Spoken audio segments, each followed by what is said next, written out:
Welcome to Bird Notice. Billy here. Leading off, Trevor Rogers is named Most Valuable Oriole, Carson Ragsdale returns, and Charlie Morton gets a send off from the Braves. But Ryan, what episode number is this? This is episode number 96, which has not been worn by any Orioles. This takes us back to the 1996 Orioles, who went 88 and 74 in Davey Johnson's first year as manager.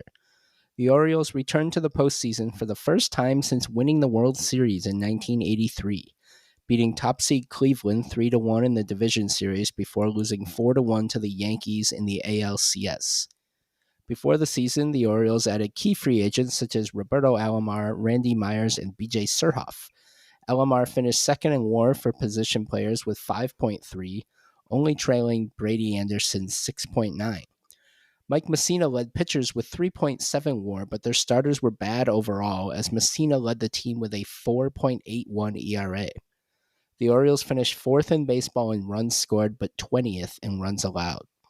Their all-stars were Anderson, Alomar, and Cal Ripken, while Rafael Palmeiro received votes for MVP, Messina for Cy Young, I'm not sure why, and Rocky Coppinger finished fourth in Rookie of the Year voting. That's probably the closest they ever came to having four guys with 20 wins again, because they had Mussina with 19, David Wells with 11, Scott Erickson with 13, and Coppinger with 10. Closest to 20. Man, those ERAs are ghastly. I guess that's the 90s steroids era. Yeah, I don't know what the deal is with the Orioles that year. Like, even Messina stunk. It was weird. You know, it's kind of interesting. They made the playoffs back-to-back in 96 and 97, and then they did that in 23 and 24. But after 96 and 97, they didn't make the playoffs for 15 years. So hopefully the gap is shorter this time around. Yeah, this is the start of another 15-year drought. Right. Oh my God, I'd be like 60 by the time they make the playoffs again.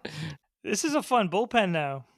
Yeah, they tried recreating the 86 Mets bullpen with Randy Myers, Roger McDowell, and Jesse Orosco. Yeah. Throw in Alan Mills and Arthur Rhodes. They have like a bunch of named guys there. All guys I'm like, oh yeah, I remember him. He was pretty good. Except Orosco was 39. They were all, youngest one was Rhodes at 26. Everyone else was 29 or older. Benitez, 23 years old, got in 18 games for them. Mm-hmm. A few guys I've never heard of. Esteban Yan. I remember him for the Red Wings. I did not realize he got up to the O's at the age of 21. Yeah, 4 games. Our buddy Rick Krivda got in 22 games, 11 starts. Yeah, his ERA was right in line with all the other starters that year, actually better than several of them. Yeah, that's impressive. I'm going to look up Messina and see where that stands for like his worst ERA. Brian Sakinski. Never heard of him. He finished 2 games out of the 3 he pitched in. Oh, he's from Pittsburgh. Huh. So Messina's 4.81 ERA in 96 was his second highest ever, his highest being 2007 with the Yankees when he was 38 years old. So that is a kind of a weird little anomaly there. Sakinski went to Stanford. He was a second-round pick by the Orioles in 92, but he only played in these 3 games in 96. Kyle Stowers was a second-round pick out of Stanford. Messina was out of Stanford, too. He was first round, though. Oh, they like them smart guys. Yeah. It's not a bad strategy, I guess. Right. Yeah. Speaking of smart guys, did you see Mike Elias's presser today, the day after the season ended? I saw that a presser was had, but I didn't watch it. I heard a couple bits. Yeah, I didn't watch it either. I got the rundown. He said he wants to hire a manager ASAP. And then he said, I got a very busy off season ahead of me. A lot of player business as usual and a lot of hiring. And then also we tend to lose people to other organizations. So we have a lot in front of us. I don't know how much that'll happen this year. Yeah. Nobody's went, hey, let's bring in this guy from the underachieving Orioles. Getting the manager in as early as possible is important, but this is what really catches your ear. He said, it's not going to be entirely my decision. The different members of the ownership group will be involved. Other members of baseball operations, Katie Griggs, members of her side of the organization, I'm sure will be involved. That's silly. Isn't she like on the business side? Yeah. That's Does she dumb. want a marketable manager? They should exclude those people. And frankly, most of the ownership group too. Like maybe Cal Ripken and maybe Grant Hill. I guess Rubenstein kind of by default, but like I don't know why you would voluntarily involve all those people. Yeah, so for everyone who thought we were getting like the anti-Angelos ownership group, like Elias let the cat out of the bag a little bit here. Right. That is wild. He named her too, specifically. Yeah, that's odd. Like anyone on the business side, I don't know why they would have any say in the coaching staff. It just doesn't make any sense. And this is after a report came out from the Baltimore Sun that they had the largest attendance drop in franchise history. Unless she's thinking up something crazy like a hologram of Earl Weaver or something. Try to bring some fans back. You know what? I would be open minded to that at this point. It might be better than some of the actual options. So Bruce Bochy was just announced that he won't be returning as the Rangers manager, and I don't know which Orioles fans need to hear this. There is a better chance I am the next manager of the Orioles than Bruce Bochy. Yeah, I don't see unless they gave him like a stupid amount of money, there's no reason he would ever go to the Orioles. I don't understand how you can be an Orioles fan and think that Baltimore is a preferred destination for future Hall of Famers who can pick and choose where they go. Like, if you end up with the Orioles, you have basically 1 foot out of the game. This is where people go to end their careers or like reset it so they can go to somewhere better. They don't come Right. here to thinking they're going to win a World Series. Like, you're sentenced to be an Oriole at this point. After this season, I agree with that. Last year, maybe you could say like Kimbrel might have thought he had a chance to win something with the O's, but this year, no. No, yeah, they're going to have a hard time getting guys chasing rings to come on board. There's no way. There's no way. Did you see Charlie Morton got his charity case start with the Braves? Yeah, I was surprised by that. I guess it's nice for him. Yeah, it's pretty cool, but part of me was like, what? This could go sideways. Right. How did it go? He did walk 2 guys, I think. Let me look at it. I watched the strikeout he had. He struck out his final batter. Has he said he's retiring, or everyone just assumes? I think at this point, like, he has to retire. Oh, he started the game, but he was like an opener. That's interesting. Yeah, they had Sale follow him. Huh. So he got 4 outs but allowed 3 base runners. That's 2025 Charlie Morton. Yeah, no, it's time to go for him. That is nice, though. Yeah, good for him. Speaking of nice things, Trevor Rogers, most valuable Oriole. I said he would have got my vote. Did you say the same thing, or did you say Gunner? I can't remember. I thought well, I did qualify it and say I didn't think anyone actually deserves it, but I thought the most valuable Oriole should be somebody who spent all year with the team, but at the same time, none of those guys were actually very good, so I have no problem with it. I know, counting injuries, the only guys who fit that criteria are Holiday and Gunner. Yeah, Right? and like Holiday wasn't special at all. Gunner underachieved by the standards we have set for him, and Rogers was actually good and way better than people expected. So that's fine by me. He became the first pitcher since Rodrigo Lopez to win the award in 2002. Lopez went 15-9 with a 3.57 ERA, over 196 and 2/3 innings pitched, 28 starts in 33 games. He wasn't even supposed to be in the rotation that year. He just kind of showed up and started dealing, and they didn't have anybody else. That was year 5 of their playoff drought. Yeah, I was gonna say that team was brutal. So, um, I'm trying to pull up the O2 Orioles right now and see who his competition might have been for that, but it can't be many people. Yeah, that was the first year I started watching them because I moved here in August of 2001, and then 2002 is when I was looking for baseball to watch on TV, and this was even pre-nationals, so I was just watching this awful Orioles team Yeah, I was gonna say I'm surprised the occasionally. O2 Orioles didn't scare you away. They were awful. 67 and 95. Let's see. All right, Melvin Mora led in WAR. That's predictable. Lopez was second. Then they had Tony Batista, Buddy Groom, Jerry Hairston. Just a terrible, terrible team. Yeah, if it weren't for the Tides, I probably would have never went in the way I did. Right. They probably would have scared me off, to be honest. It's interesting, Um, actually. Mora led the team in WAR, but he wasn't even that great. His OPS plus was 101. He was like average, and he was their best player. was that the year? That wasn't the year he hit 340, was it? No, he hit 233.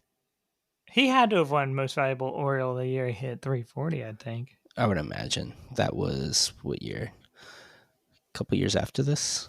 Yeah, I don't even It remember. was '04.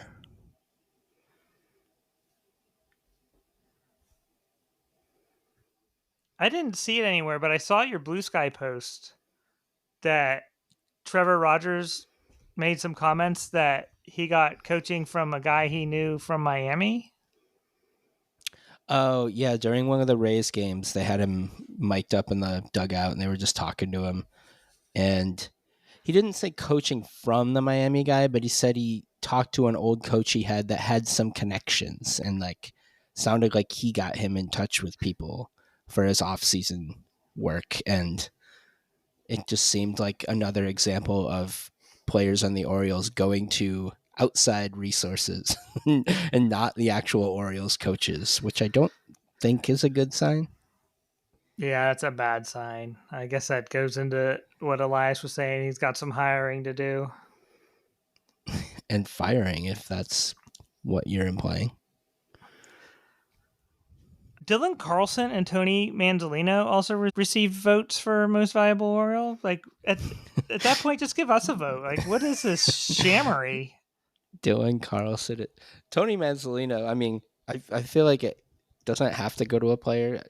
Who votes on this, by the way? It's just like a dozen Baltimore media people, or who is it? I think it is the media people, like the beat writers and the Yeah. probably the banner people and Masson and Dylan Carlson played 83 games to a 614 OPS. So that one's interesting. he's not even the best Dylan on the team. Maybe that writer just liked talking to Dylan Carlson in the clubhouse or something. Yeah, Manzolino, like obviously that's a throwaway vote, but I will give you creativity points for that vote. But the Dylan Carlson thing, that is just inexcusable. I wonder if it's the same guy Could be. who made those votes. A couple other awards. Nate George, 19-year-old 16th round draft choice in 2024, was named Minor League Player of the Year. He hit 337. That's the third highest in all of minor leaguers with at Wow. least 300 at bats. But he was in the FCL and Delmarva and Aberdeen. He stole 50 bases, but he was also thrown out 25 times. That's a very high rate. Yeah, he just turned 19 this year, 16th round pick. So I guess that's a good sign. Since we do like to talk about how Elias never drafts anyone after like the 4th round that's any good. I remember reading about him earlier this summer. Keith Law had a write up where, occasionally he'll go to some minor league games and write about prospects. And he mentioned Nate George. And I'll be honest, I didn't know who that guy was, but Keith Law really liked him. So Yeah, I think Keith Law goes to a good chunk of Aberdeen games for I some. I think he think I saw lives him in mention that. Delaware. So Okay. he goes to a lot of games in that, that vicinity. Yeah, we'll see what happens when he gets to Double A. Like that's the make or break league, and Yeah. but yeah, it's a fun season. I had just seen his name pop up a couple times. I didn't watch any Ironbird games or Shorebirds games this year. Apparently he plays really hard and always goes full out, which I respect. Yeah, that's fun. He's the number 2 prospect in the organization by Baseball America, 78th overall. Yeah. That's good for a 16th round pick. High school out of Illinois. I think he was one of those classic, like, you know, cold weather high school picks that kind of flies under the radar because they don't get seen a lot. No offense to Nate George, like this is nothing personal, but I kind of hope the Orioles trade him this season. Like I'm year 7 of this rebuild. I'm kind of over hearing about prospects, and if you can True. put him in a package and get a real live major league human starting pitcher, I like Major League human starting pitchers. yeah. So I guess we'll see if he survives the offseason. Trey Gibson was the minor league pitcher of the year. He was undrafted in 2023, so another win for Elias, I guess. Yeah, so that means he wasn't in the first, what? They only have 20 rounds now? Yeah, that sounds right. Yeah, so that's couple good catches by Elias this year. Got to give him credit. Trey Gibson's from your neck of the woods. Oh, he is? He's from Newport News. Ah, I did not know that. Did he go to Virginia Wesleyan? He went to Liberty. Okay. Sounds like fun. Yeah. Falwell country. Yeah, he started the season at Aberdeen, finished in Norfolk. He went 5-8 with a 4.26 ERA in 26 games, striking out 166 and 120 and a third. I'm guessing he ends up as a left-handed relief pitcher. He was good until getting to AAA. So I guess he'll start there probably. He just turned 23 this season. He's a righty pitcher. Oh, I thought he was left-handed. Why did I think He's a that? righty, 6'5", 240, so he's a large human pitcher. That is a large human pitcher. All right. Well, they should make him left-handed. They need some left-handers. Let's Just make him left-handed. Why not? give him a bonus.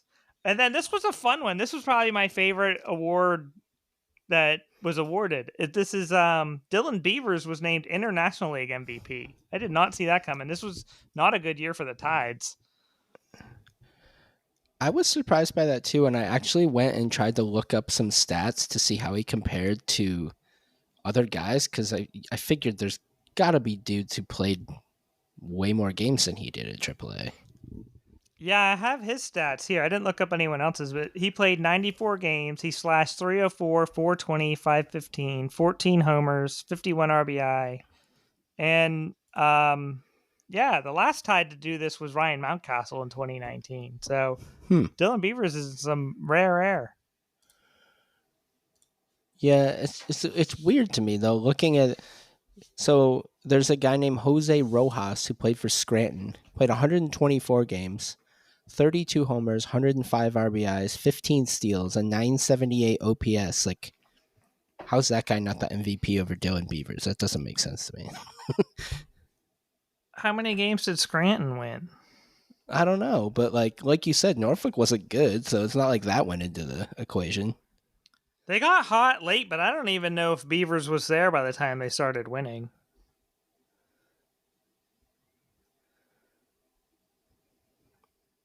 How old is Rojas?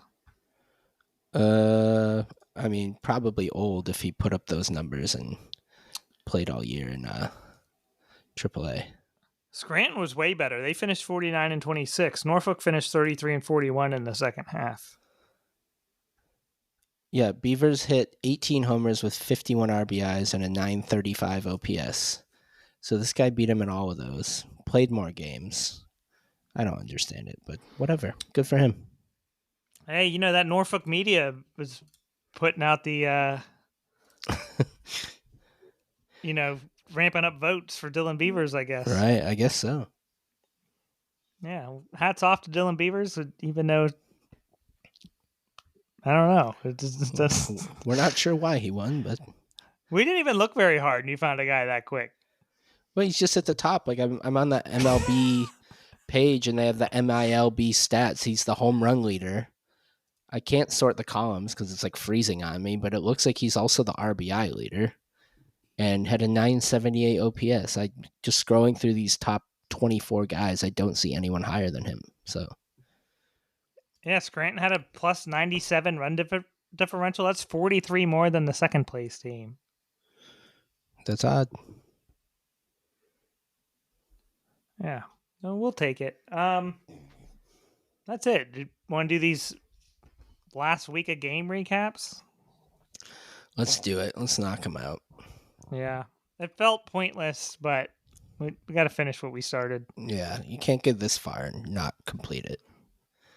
Plus, if they would have made the playoffs, we'd be happy to do it. So just because things Right. didn't go our way doesn't mean we could just roll over and quit. True. This was game 157, Tuesday, September 23rd. Ryan Pepio versus Dean Kramer. And Pepio's last start versus the Orioles on June 16th, he allowed one earned run over 8 innings pitched with 11 strikeouts. He was in the Glasnow trade. Is that true? Mm-hmm. Well, this start for Pepio did not go as well as the last one because the Orioles started off with a walk, a double, and a sac fly by Gunnar to score Holiday. Made it 1-0. Next batter, O'Neill grounded out to score Westberg, and it was 2-0 very quick. And then the O's got the leadoff man on for the second time in the first 3 innings. Gunnar drove in Kobe Mayo, and the Orioles are up 3-0. Dean Kramer held the Rays in check, gave up one single to Chandler Simpson in the top of the fourth. That was the first hit of the game for Tampa, but he would not make it around to score, and it remained 3-0 to the bottom of the fifth. Yeah, Tampa removed Ryan Pepio after just 3 innings. He wasn't happy. I listened to this game on the radio, and I don't remember if it was Arnold or Hollander commenting that Pepio was animated in the dugout, but they were on their third pitcher by the fifth, and Ian Seymour allowed another leadoff man on base when Cowser and Mayo would each single. Holiday hits a fielder's choice that moves Cowser to third, then he would score on a Westberg sacrifice fly. 4-0. Bottom 6 with 2 outs, Basayo gets hit by a pitch. Then the next batter, Colton Cowser, goes deep, makes him pay for it, and it was 6-0 O's. That's the final. We won a game. Yeah, the Rays looked bad in this one. I actually looked at the standings today, and did you know the Orioles only had 2 less wins than Tampa this year?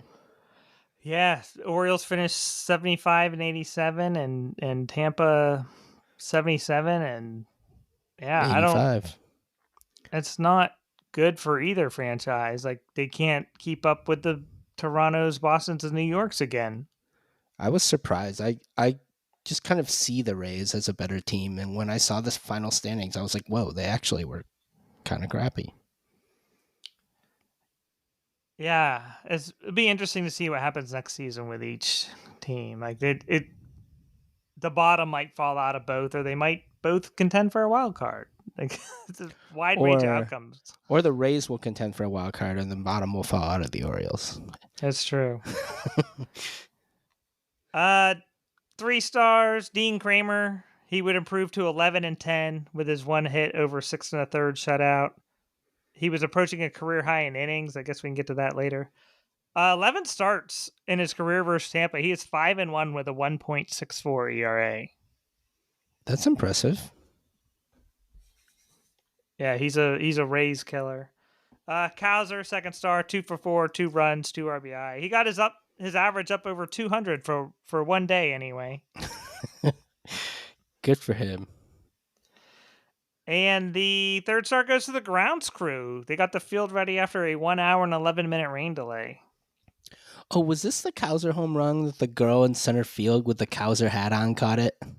Yeah, she was very excited. Yeah, they kept showing her and her friend. Yeah, they hugged. Yeah, and they went back to them like 5 times, and then Kevin and Ben were just talking about how much those people were enjoying the game. Okay, I only saw it in the condensed game since I listened to the radio. Uh-huh. I'll go watch the condensed game to see what I heard, and yeah, I didn't know that they became like a focal point of the broadcast then. Oh yeah, they showed him multiple times. You know who else they showed multiple times? Colin Selby. He's back. He pitched a scoreless inning in the 8th, 15 pitches, 9 strikes. His first game since July 28th. I I don't know if I should be happy about that or if it's like, well, that's the last time I'll ever think of Colin Selby. I don't know. He might be in the bullpen to start next season. Yeah, you could be. You never know. Did Did you see Bob Nightingale had a report that the Orioles will be very aggressive in the offseason? I'm like, no, they're not. Elias already has the rotation in mind. It's Rogers, Bradish, Grayson, Kramer, and Wells. I guarantee you that's what he has in mind right now. That could change, but as far as aggressiveness goes, they might add one guy. They might be aggressive if you're like over 40. That's their qualifier. Like if you are old as shit, the Orioles will be all over you this offseason. Could you imagine if he brought back Charlie Morton? If that happened, I probably wouldn't be too surprised, to be honest. Wednesday, Shane Baz versus Tyler Wells. Tampa scored a single run in 6 of the first 8 innings, and the Orioles were held hitless until the 7th. Yeah, sorry, my computer's going slow.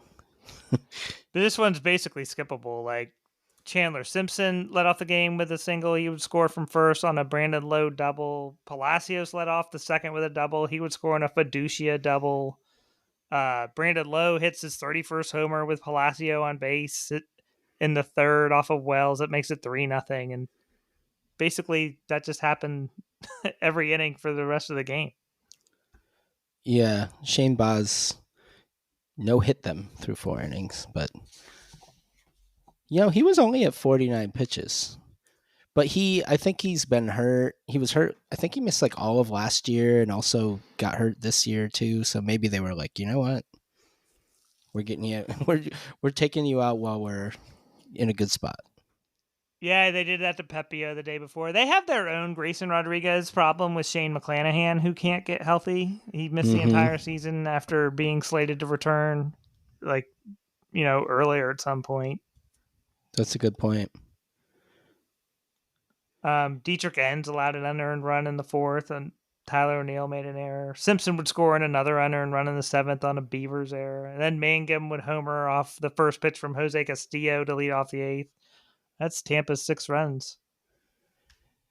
Kind of crazy to me that Edwin Uceta got the win. He's 10-3. Is he a reliever? Yeah, I saw that too. Yeah, he didn't have a single start this year. He was 10. That's like Mike Bauman for a couple of years ago. Yeah, I just thought of that. He's the Latin Mike Bauman. The Orioles did pick up 2 in the 8th to avoid the shutout, so that's fun. Off of Brian Baker, no less. Yeah, he made his 72nd appearance of the season when he pitched in the 8th. At this point, after this game, he had a 4.01 ERA, so not too hot. Yeah, that's on the season. It's 4.66 in 29 innings with Tampa. Yeah, so that's even worse. Yeah. 9 holds, 3 blown saves. So my him being a closer thing didn't hold water, I guess. I would say maybe next year, but I think Fairbanks kind of has that lockdown. There was a little contrived mini controversy at the end because he hit Basayo in the 9th inning, and then at the end of the game, he did the Jeff Hoffman smooch toward the O's dugout, and later claimed that it was towards some fan. But I did think it was hilarious in his explanation. He's like, I would never intentionally hit them, something like, I respect the fellow Lego loving players in Baltimore or something. I was like, Jesus Christ, that really is what the Orioles are known for. I couldn't tell if he was making fun of them or not because it could go either way, you know? Yeah, he said Bake told me. So he got a tip from Brian Baker that the Uh-huh. Orioles love Legos. Yeah, from what I could gather, was Fairbanks is also a Lego guy, so he was being earnest when he made that quote. But yeah, it's still like that is what they're known for is Legos. Like they're not known for winning baseball games. They're not known for being tough. They're not known for standing up for shit. Like Basayo got drilled, and Mm-hmm. like what did they do? Well, I mean, it was the bottom of the ninth, so all you can do at that point is like go fight him, I guess. You don't get another Yeah, chance. Or drill somebody the next game. But they didn't do that either. nope, they didn't do nothing. Basayo like yelped when he got hit. It looked bad. I was shocked that he didn't have a broken bone or anything. Yeah, that would have been terrible. So that was our fake controversy for the week. Yeah. But otherwise, yeah, forgettable game. Aside from that, I would say. So Thursday was the day game, and this was Drew Rasmussen versus Cade Povich, game 159. The Rays would load the bases in the third when they got 3 singles from the first 4 batters, and Morel would double into. Caminero came in on a Palacio sacrifice fly, and the Rays are up 3-0. Bottom of the third with 2 outs, the O's got 1 back when Mountcastle took Jesse Schultens deep and made it 3-1. Mountcastle, opposite field, that was only his 7th home run of the season. I think they said in the broadcast that was like the furthest toward right field home run he's ever hit because he's a righty. Yeah, 7 home runs. Like I know he was injured, but Right. But yeah, let's see, how many games did he end up playing? let me guess. I'm gonna say he missed a lot. I'm gonna say he played. Oh, this is tough. I'll say 94 games. Close. 89. Okay. Finished with 7 homers, 35 RBIs. He had a 286 on base percentage, 367 slugging for a 653 OPS. That is just a straight up bad season. He has literally gotten worse almost every year since he started. Yeah, I think I read his ARB number is going to be 8 million next year. He's a non-tender candidate at that rate. I mean, they already have Mayo, who does what he does, way cheaper. Right. Yeah, I mean, Mayo, obviously you can't count on one season to the next, things continuing on a upward trajectory, but the way he did play though this last month, it's like, oh, I can totally see them replacing Mountcastle. I think he saved his Orioles career with that final month. I think they would have just yo-yoed him or traded him if Mayo wouldn't have had a good month like that. Well, what would they have done at first next year? You think they would have gone like, well, there's still could change, but like if Mayo was traded, would you think it was like Basayo and Richmond? Well, yeah, I guess you could put Basayo in there. Mountcastle's arbitration could get picked up, like more likely in that case. I think you'd like to see him sign like Pete Alonso or something, but I mean, Right. Apparently, he was pretty bad defensively this year. I don't know how much they care about that. Obviously, they keep Mountcastle around, so maybe they do. But looking at Mayo, his September, he played 24 games, 5 homers, 8 RBIs, 2 steals, 9 walks, and 24 strikeouts isn't great, but he hit 301 with a 941 OPS over that span. yeah, he really turned it on when he looked like he was dead. Mm-hmm. Like he was, you just wonder how much of it's real, how much it was just Right. playing 40-man roster pitching also. And Mountcastle was back at it in the 5th with an RBI single off of Schultens. How do you say that? Skoltens? I don't know, Schultens. Yeah, Skoltens. That cut the lead down to 1 run. It's 3-2 Tampa. Top 6, Cade Povich still in the game. He allows a single and a walk with 1 out before a double by Tristan Gray. Scores 1. They did throw a runner out at home here, so they got the second out, but it made it 4-2 Tampa. Yeah, Manzolino left Povich in after Povich walked Carson Williams, and he let Povich, the lefty, pitch to the lefty Gray when you could have argued removing Povich. So I like that he let the young guy, try and fight through the inning. It just didn't work. Mm-hmm. But yeah, Gray doubled. Mateo then threw a strike to the plate to nail Carson Williams. That was fun. The Mateo highlights are few and far between, so you'll Yeah, take them when you can get them. right. Yeah, that was a nice throw. Then Geraldo came in. He struggled to get the third out. He allowed 2 singles before striking out Fiducia to end the inning. 2 runs on 4 hits. I saw somebody post, like, I'm not a believer in Geraldo, and I was like, you're not supposed to be. He's literally filler. Like, Right. Is that up for debate? Who are you arguing with? yeah, if you think he's going to be in the bullpen next season, like, you need to, like, up your standards on what you think Elias can accomplish. Right. Demand more. Yeah, I agree. Geraldo does actually have that decent, was it changeup or a splitter he throws, but kind of seems like that's the only thing he has. And if it's not working, then he's just worthless. Right. If Geraldo's a guy you call up for 2 weeks while someone goes on the bullpen, or on the injured list, fantastic. Sign me up for that. But to be on the roster for like 4 months, or someone you're planning on having part of your playoff bullpen on a team you think can contend for a division, which is what Elias said today. Yeah, no. Right. Bottom 8, Gunnar led off with a ground out, but then Mountcastle walked, Jeremiah Jackson singled. Cowser struck out swinging, but it was a wild pitch, so Mountcastle scored, and it was 5-3. Skoltens was hung out to dry by Kevin Cash. He just basically let him pitch the rest of the game after Rasmussen was removed. Yeah, he ended up going 5 1/3. 4 hits, 9 strikeouts. And then Kenny Kelly is summoned from the bullpen, and Kobe Mayo liked that decision because he was first pitch swinging a 413-foot blast into the bird bath. That was his 10th homer of the season. He out-homered Mountcastle. Yeah, that's crazy. Yeah, that tied the game up. And then one pitch in the 9th was all the Orioles would need to see off Kenny Kelly. Kevin Kelly. I like Kenny Kelly better. Yeah, he's Kenny now.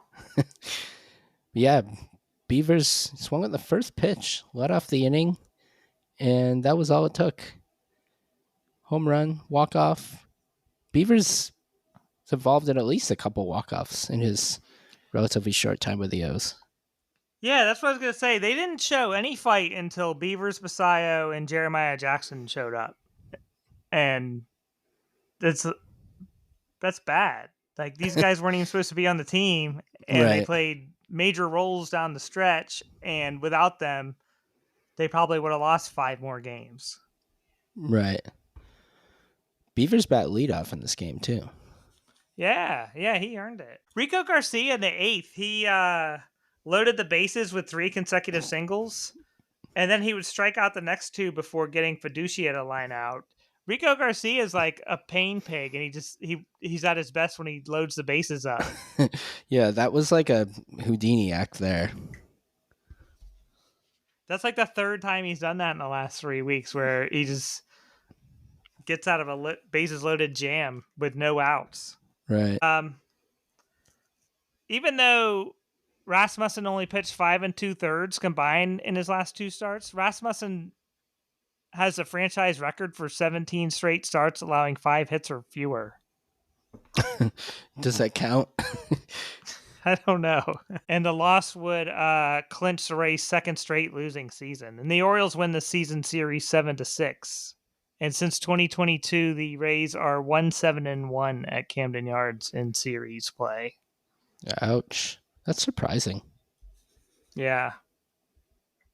But I guess the Orioles are worse in Tampa because that's what got Kevin Brown suspended, was the Orioles record in Tampa. Right. Did you mention that Cade Povich allowed 10 hits in 5 2/3? That's a lot.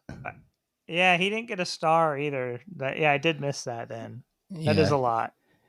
10 hits, 5 earned runs, 2 walks, 4 strikeouts, 99 pitches. not his best outing. He finished the year with a 5.21 ERA, and I have a hard time seeing him being a full-time starter in the majors, at least. Yeah, what was that rotation I just named like 15 minutes ago? Rogers, Bradish, Grayson, Wells, and who did you put before him? Kramer. Yeah, so yeah, Povich didn't even make my early 2026 rotation, which is a bummer. He had an opportunity, and I mean, he was fine. He kept doing enough to keep his job on a bad team.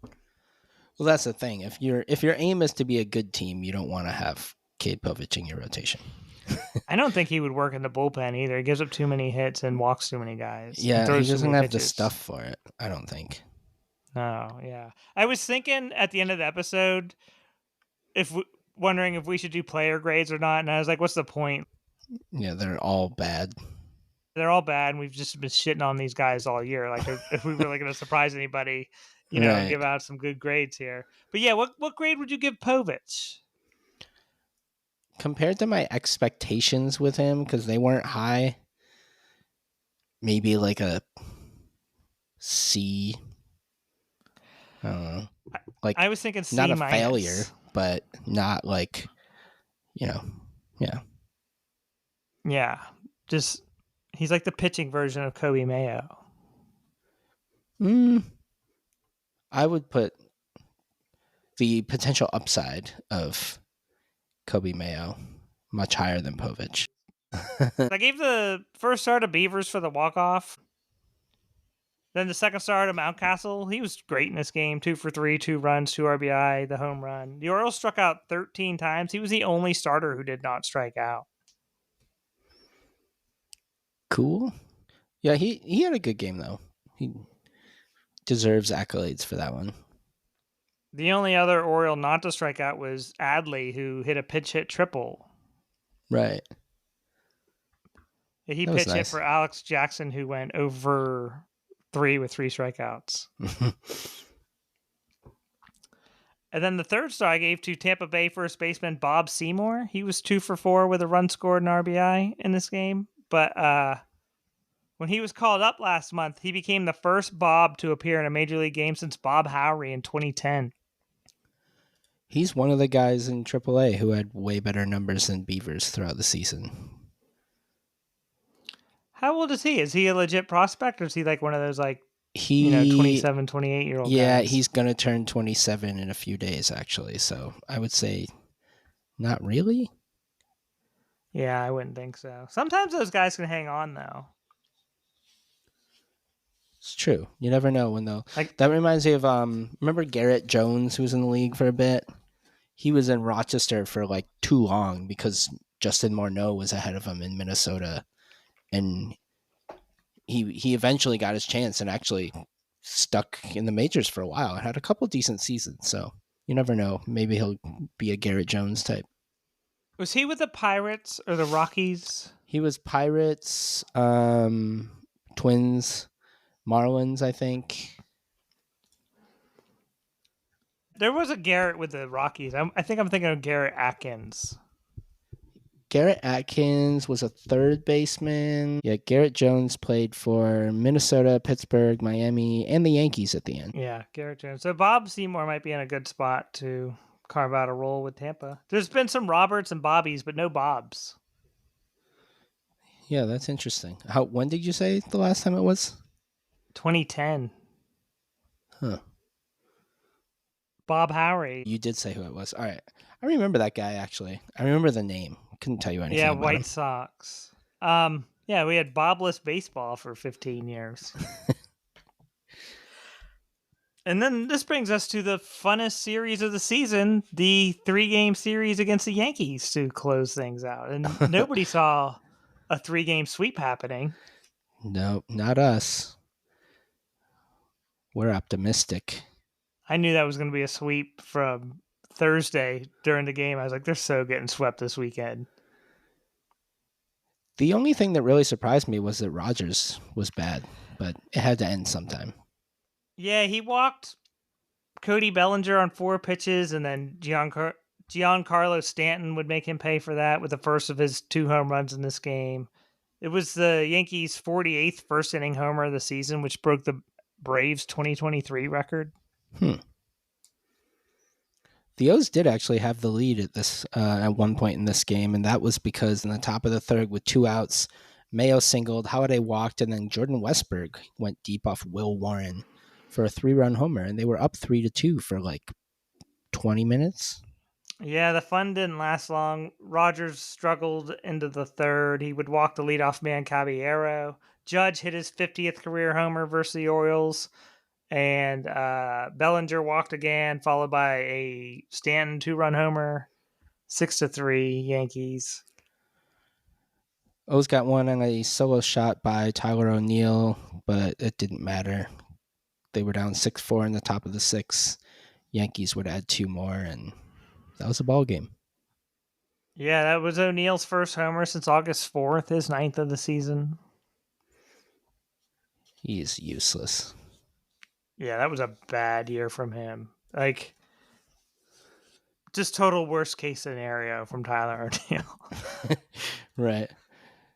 When the O's signed him, they're probably like, what's the worst that happens? Yeah, He we only got plays it. 54 games and hits 9 homers. Wow. And even those 54 games, like, he would come back and be gone within a week. It wasn't like, he missed a large chunk, played for a couple of weeks. It was immediately back on the injured list. Right. Yeah, this season was his lowest amount of games played aside from the COVID year in 2020. His only season with negative WAR. His lowest OPS plus aside from 2020.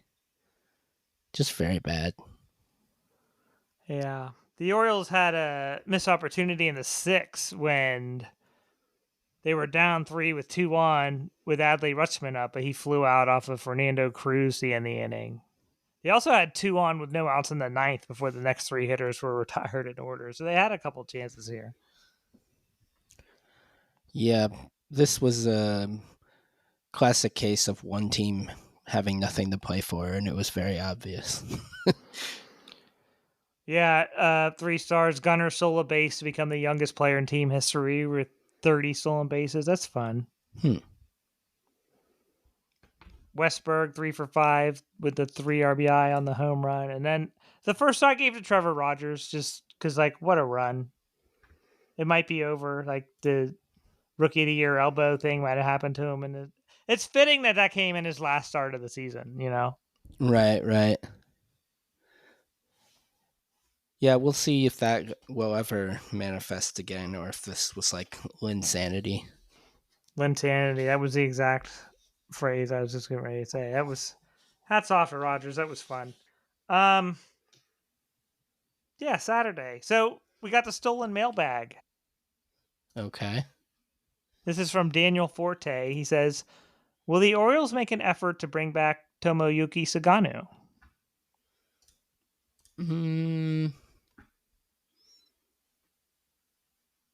I would bet they'll like talk about it and Sugano will be like, nah, I'm good. Yeah, I enjoyed Sugano being on the Orioles this season, but a lot of that was because they were crappy. So his role kind of just morphed into a guy who could eat some innings, and he did that rather well. But if he were doing what he did this season on a team that is winning, he would have been hella frustrating. Right. I was just going to say he ended up finishing with a very Dean Kramer stat line. The Japanese Dean Kramer. Yeah, he's 10-10 with a 4.64 ERA. Like, that just screams Dean Kramer to me. Yeah, you can't have two of those guys in your rotation. There's only room for one. Right.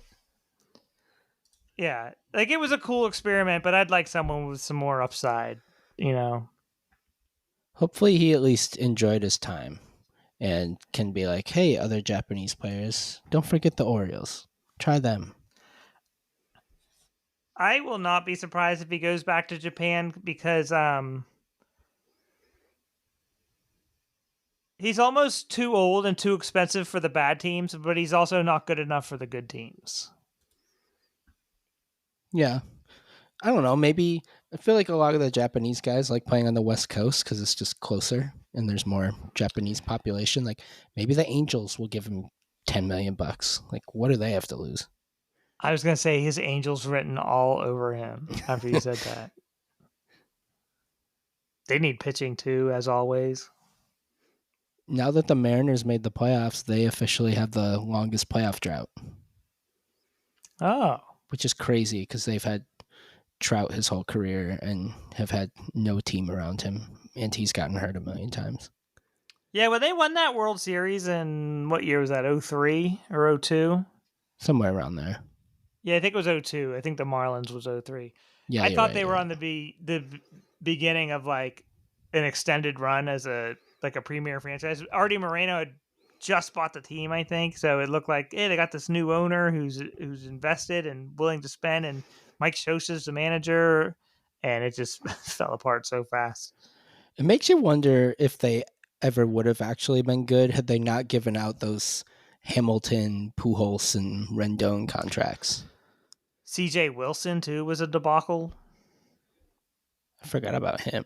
He was a lefty. He played for the Rangers, right? For a while. They gave Jared Weaver a bunch of money. He was at least an Angel, right?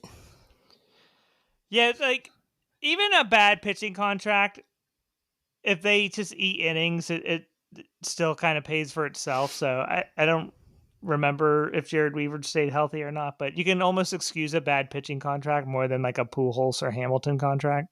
Weaver had 28 or more starts for, I don't know, 8 years in a row. So, yeah. Yeah, that's fine.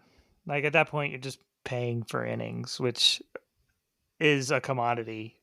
Right. Like you don't have to hide a pitcher, like Chris Davis. True.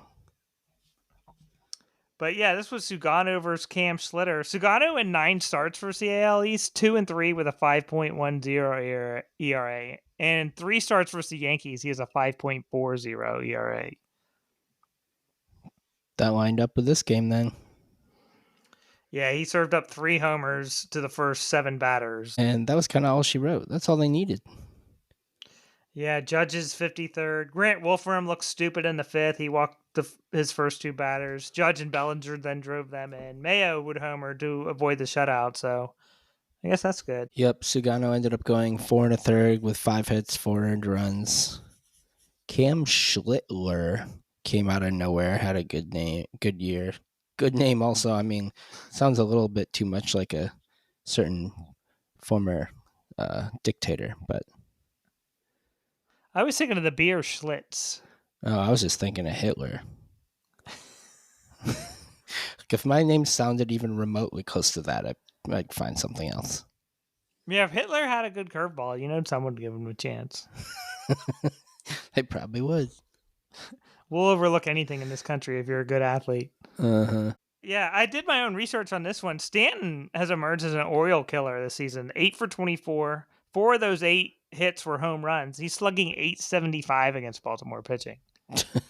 Jeez. And this was a 7th straight victory for the Yankees. Aaron Boone got ejected. And the Orioles scored just 63 runs in their previous 21 games. They had 3 hits in this one. Single by O'Neill, double by Gunnar, and then that homer by Mayo. That was it. That's the worst part of the entire season is just the bats going invisible every other game. 1 walk for the whole team.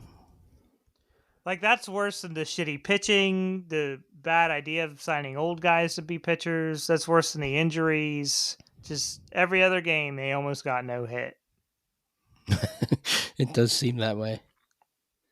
They probably led the league in almost no hitting. Aaron Judge had a record 20th first inning home run this season. 51 in 119 career games versus the Orioles. And Stanton moved past Carl Yastrzemski for 40th all time. Wow. Yeah, Judge had another ridiculous season. Who would you vote for MVP, him or Raleigh? It's hard. I don't know. Um, I know that, Raleigh's a catcher and a switch hitter and doing all these crazy things, but I still think Judge is just as valuable to the Yankees, even though they are the Yankees. Like, you take him out of that lineup and they're nothing special. Yeah, it's hard to argue against Judge. I would vote for Raleigh though, just because Judge already has some MVPs. Like Kyle Raleigh came out of nowhere and did something no one's ever done before, and Mm-hmm. like you said, the Mariners ended a playoff drought, which is pretty substantial. Yeah, I feel like there's not a bad choice. I mean, I always root against the Yankees, so like I prefer Raleigh win it, but it's not like you can complain if Judge does.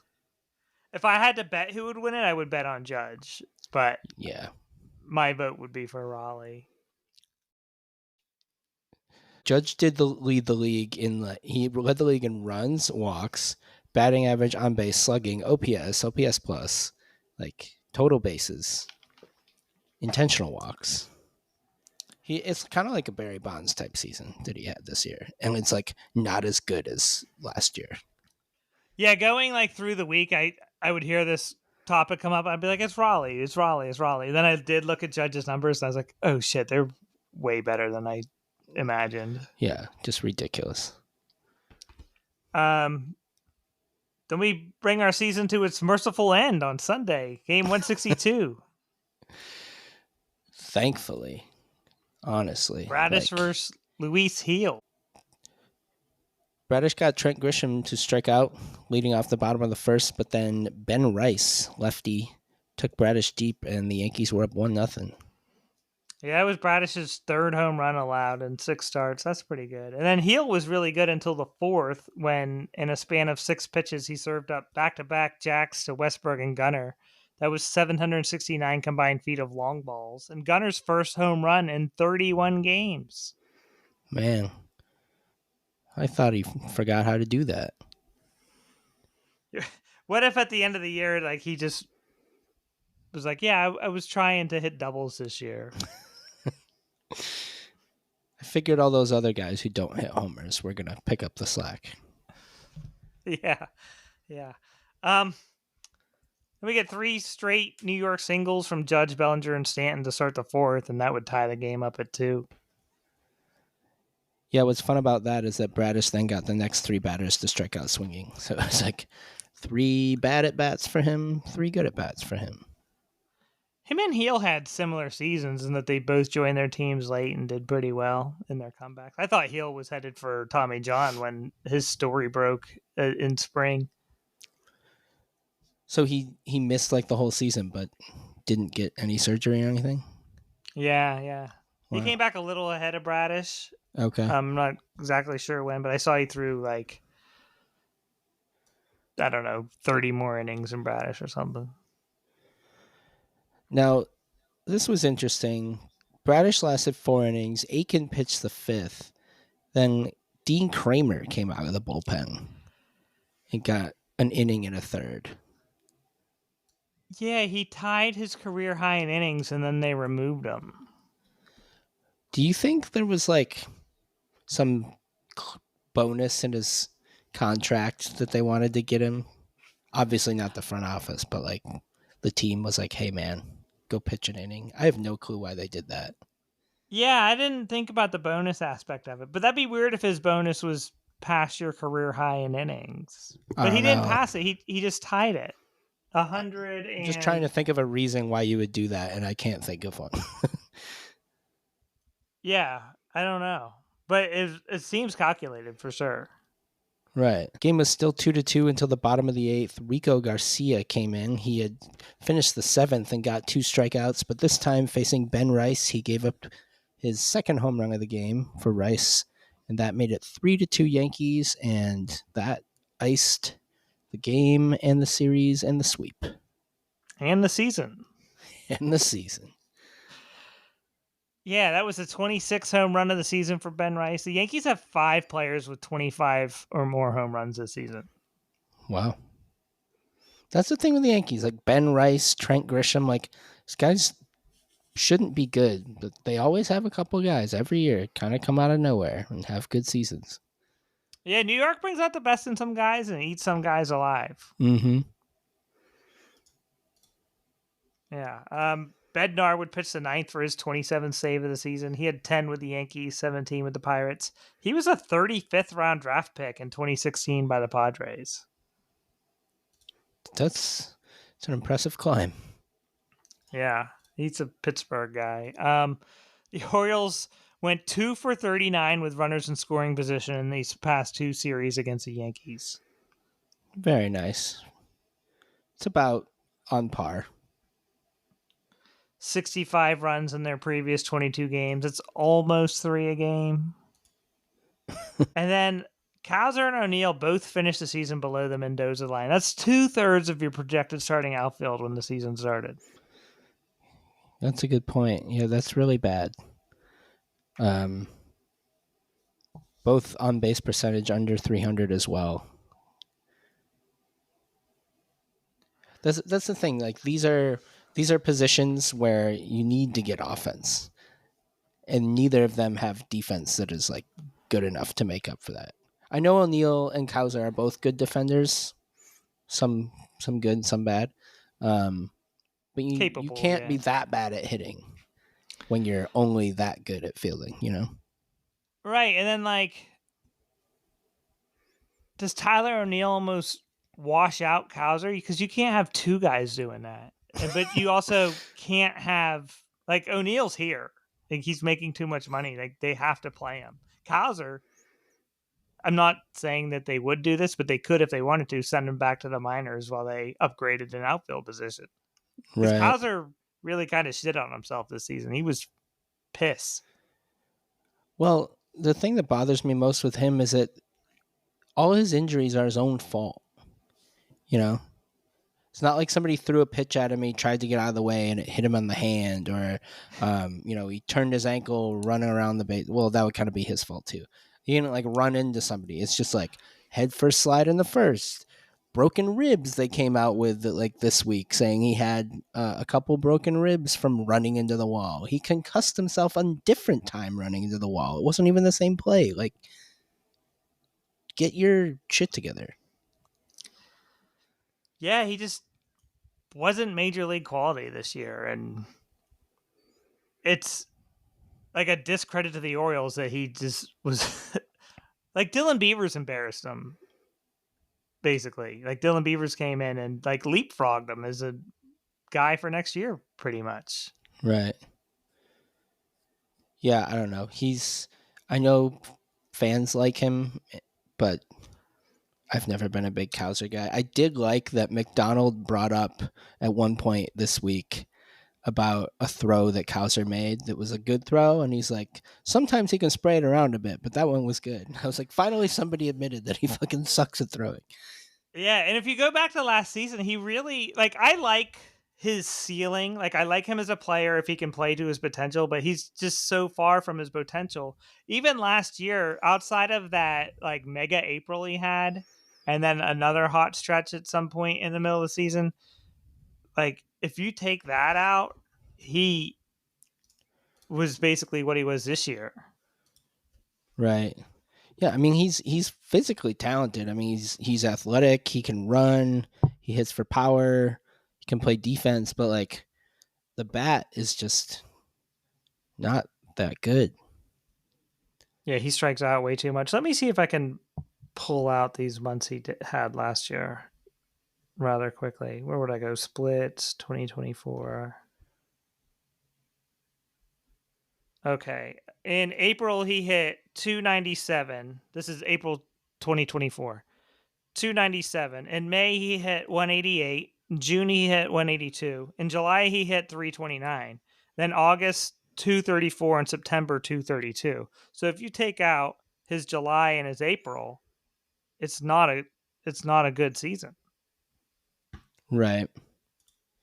But I mean you do have to count those. He hit 10 of his 24 home runs in those 2 months. True. Yeah, and then this year he literally got worse as the season went on. He started out the year, broke his thumb very early. June he hit 250 with 6 homers. July he hit 210 with 2 homers. August he hit 190 with 3 homers. September he hit 141 with 4 homers. He struck out 128 times in 327 at bats. That's a very high rate. He did steal 14 bases without being caught, though. Yeah, I mean he can run, just doesn't get on base all that often. Yeah, I was just looking for something positive. Yeah. To me, he's almost more disappointing than Tyler O'Neill. Yeah, the thing with O'Neill is that like when he came over, his reputation was that he gets injured all the time. So I don't think people were that surprised when it started happening. But yeah, I think Hauser had higher expectations. Yeah, for me, he did too, because I saw what he did in Norfolk, where he kind of put the team on his back in 2023. And, he did show glimpses last season in those 2 months that I spoke of. But in my eyes, he was supposed to build on that this year and stretch it out over a full season. He didn't even come close to it. He didn't, what was his best month this year? It was June, his first full month. Oh And my he God. just got kind of worse or kind of stayed the same after that.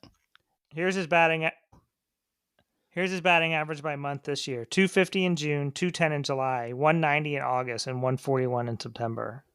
Right. He finished the season 25 for 150. Not very good. Yikes. Yeah. Who's your most disappointing Oriole? If mine's Scouser. Oh boy, most disappointing. It's like you could just throw a dart. Maybe Agley. I'd probably pick him, but yeah, there's other options. He's not the only one. But There's easily 6 guys you could name, and you have a case for all of them. right. But I did kind of expect him to bounce back from his bad second half last year, and he just not only got hurt but didn't hit well at all while he was in the lineup, and just this was a lost season for so many guys. For Adley too, what was pissing me off too was when he got off that slow start, everyone was like, Babbitt, Babbitt, Babbitt. It's like, get out of here with that. He had to start off hot, and he didn't, and then it never got going. Mm-hmm. Career high in triples for him though, with 2.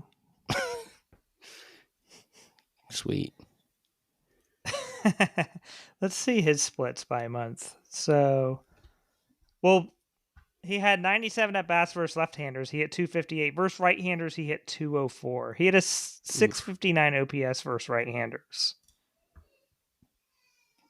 Only 1 home run versus left-handers. Yeah, his overall career average against righties is 34 points lower than it is against lefties.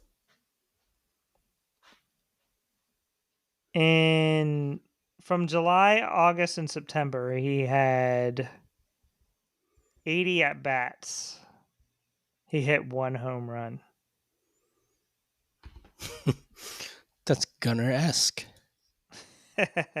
Yeah, you nailed it. It's just a lost season for so many guys. The only guy who didn't have a lost season was Rogers. If you want to throw Bradish and Wells in there, you can, but I mean, it's kind of lost when you only play 1 month. Right. I mean, a couple guys weren't that bad, but between injuries, nobody had a full season and was actually good. Literally no one.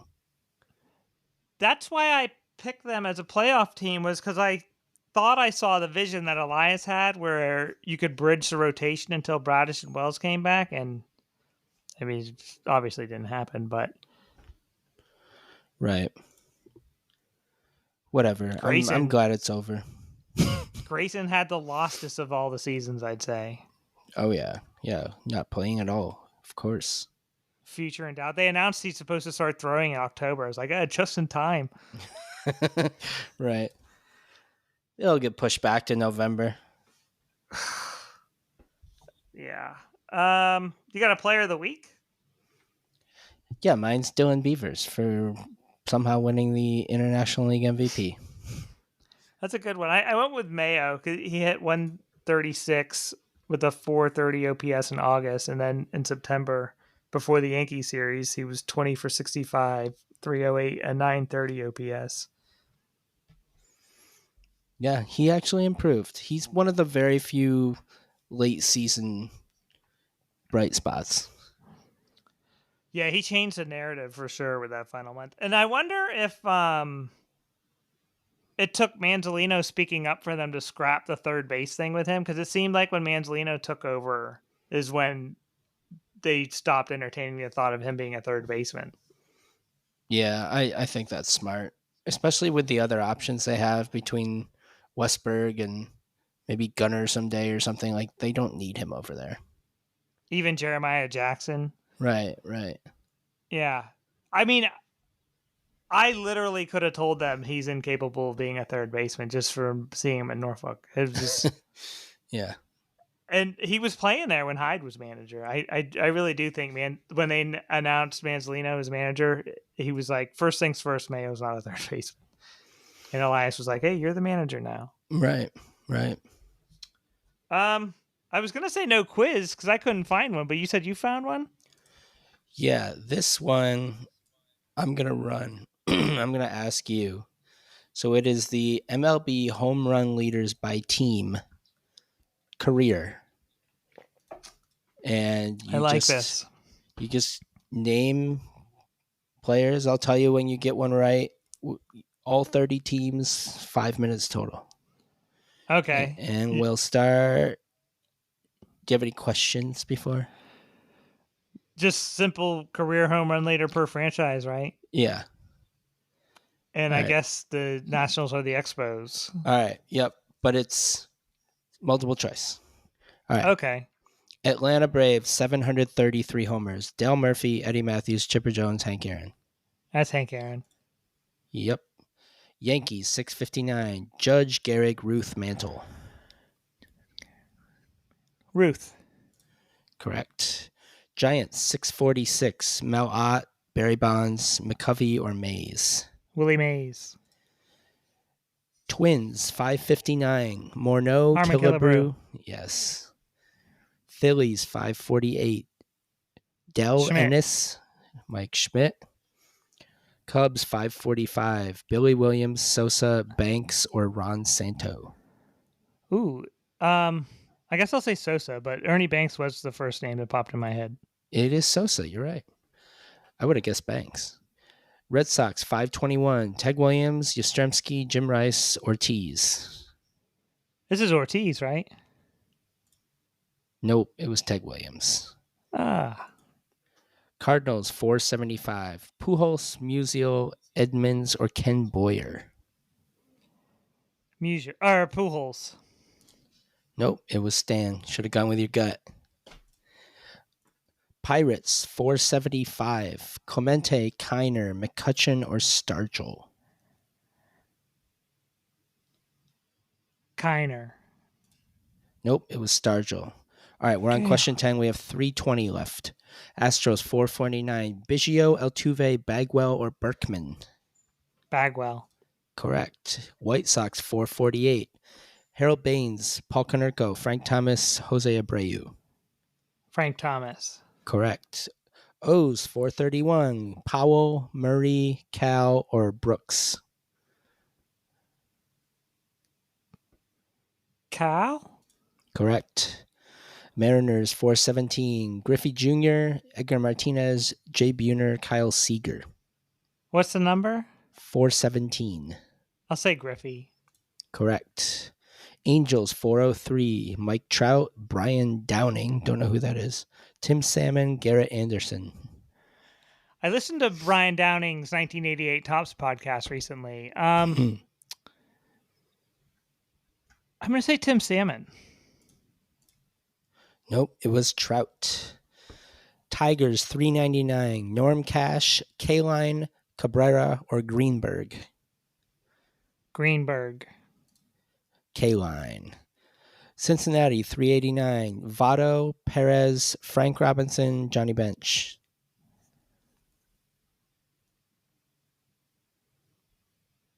Votto. Nope, it was Johnny Bench. Dodgers 389, Eric Karros, Duke Snyder, Roy Campanella, Gil Hodges. Duke Snyder. Correct. Rangers 372, Pudge Rodriguez, Palmero, Juan Gonzalez, Frank Howard. Oh. I'll say Frank Howard. Nope, it was Juan Gonzalez. Rockies 369, Helton, Arenado, Vinny Castilla, Larry Walker. Larry Walker. Todd Helton. Athletics 363, Jimmy Fox, McGuire, Canseco, or Reggie. Reggie. It was McGuire. Brewers 352, Yount, Prince Fielder, Jeff Jenkins, Ryan Braun. Oh, this is Ryan Braun, right? You're right. Cleveland 337, Jim Thome, Manny, Albert Bell, Jose Ramirez. It's got to be Jim Thome. Correct. Blue Jays 336, Jose Bautista, Vernon Wells, Edwin Encarnacion, or Carlos Delgado. I feel like it's either Encarnacion or Bautista. I'll say Bautista. It was Delgado. All right, 7 left. Royals 317, Salvador Perez, Amos Otis, George Brett, or Mike Sweeney.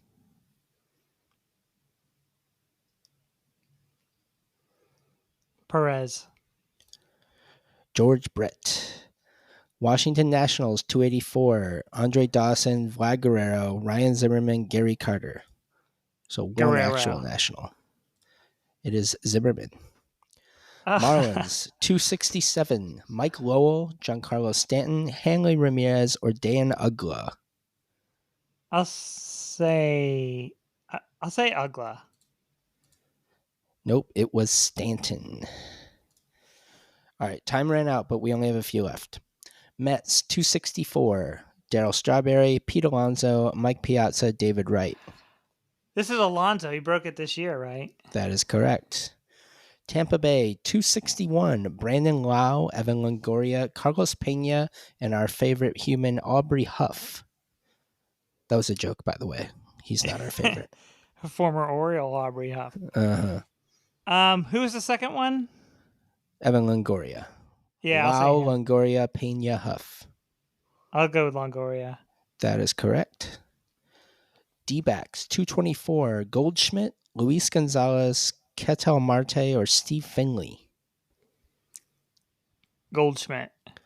Luis Gonzalez. Padres 193, Nate Colbert, Phil Nevin, Adrian Gonzalez, or former Oriole Manny Machado.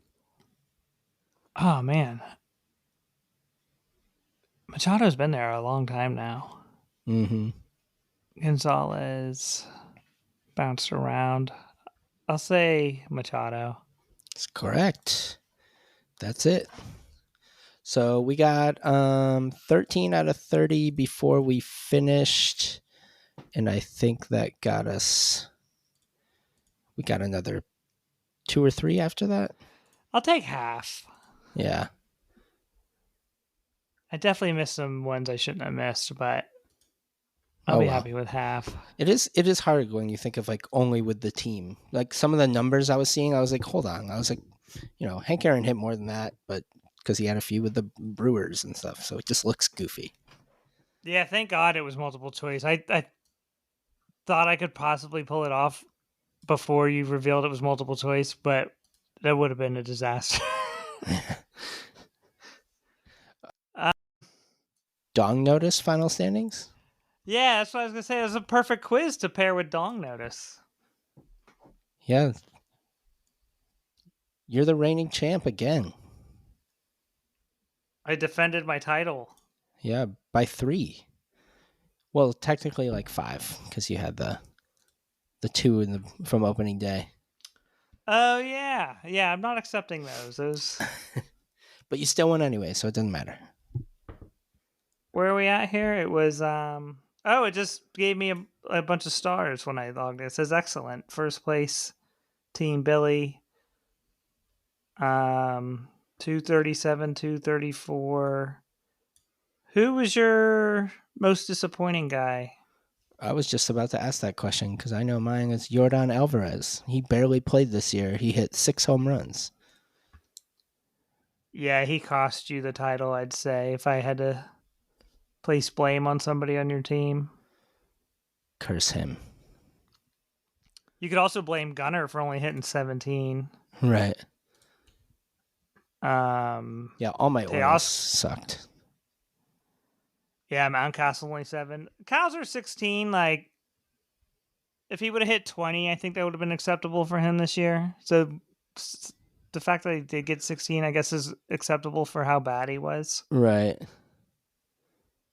Adley only 9. But yeah, Schwarber 56. That's crazy. Ellie De La Cruz 22. Judge 53. Bobby Witt 23. Teoscar 25. Yeah, I had a lot of guys in like the mid 20s. It didn't really do a whole lot. We should have got our numbers from last year. Right.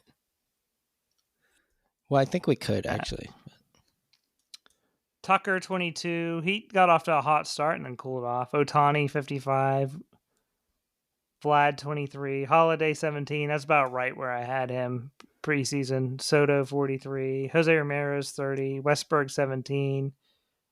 Same thing with Kaiser. If Westberg could have gotten that 20 range, that's probably where I would have had him in the preseason. Right. Kerstad only 4.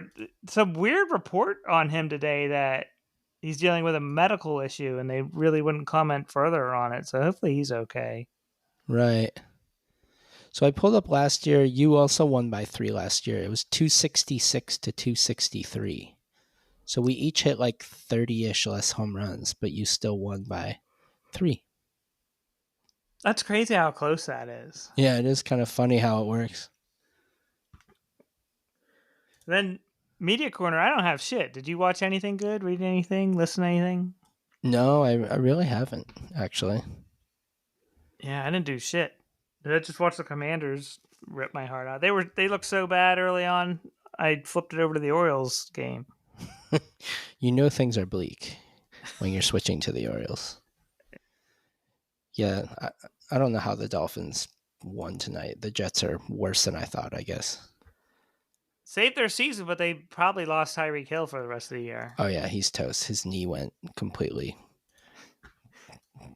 backwards, sideways, all the wrong directions. It was on the back of his leg. I mean, I don't like that guy. I don't think anyone really does, but you don't want to see gross injuries like that. He seems like the kind of guy who doesn't even like himself. You know, it was kind of weird that he just looked like very positive going off the field. I was like, I guess it's good, but at the same time, I was like, you're such a weird person. My friend texted me that too, and I think in his mind he was like thanking the fans, but that's just me speculating. Could be. Yeah, I don't know what his contract is like, but they were already talking about trading him this year. Obviously, that's not going to happen now, so it wouldn't surprise me if he never plays for them again. Yeah. We'll see if he gets his speed back. It looked like he already lost a step in the last year or yeah, so. especially that guy probably relies on his legs as much as anyone else. And that's what I would explain to people. Like, when you're one of those smaller guys who is 2 or 3 steps faster than everyone else, once you lose that step or two, it's over. That's the same thing with Allen Iverson. Like, you can't Russell Wilson, you can't compensate for that size deficiency and be on par with everyone else speed wise. It's not going to work. Right. Yeah, if you're small in basically any sport, you have to have speed because you're probably not going to be like stronger or jump higher because you're just a smaller person. So you basically have to be fast. Yeah, I wonder why Breeze, what his exception was. I guess maybe his like processing and his arm. I think quarterback is so much more brain than people will admit. Yeah, Like how many I agree. ridiculously athletic guys who can throw the ball a mile have just done absolutely nothing. Like Brady and Peyton Manning shouldn't have been as good as they were just on Right. athleticism. But I just think they're so much better mentally at quarterback than anybody else. Yeah. And I guess that's it. We've reached the end of the season, and after 3 years, we fulfilled our contractual obligations. We don't have any plans to record for the foreseeable future, but that can always change. Yeah, maybe a check in here or there or something. But to anybody who listened to us throughout this season, especially this season, like last couple years, they were actually good and it was interesting. This year was garbage pretty early, actually. Yeah. Thanks for everybody listening. This has been fun to do, and yeah, you gotta be like a special kind of cool to listen to our podcast. I think like we're, we don't have like a backing of a network or advertisements or anything. Like we just We did have a few fake advertisements that we made up. Weed Eater was a big one. What's that new lawnmower company is everywhere? Like Bully Boy or something? Uh, I just keep seeing this random lawnmower company. I'm like, where did you come from? I thought there were like 3 companies that made lawnmowers.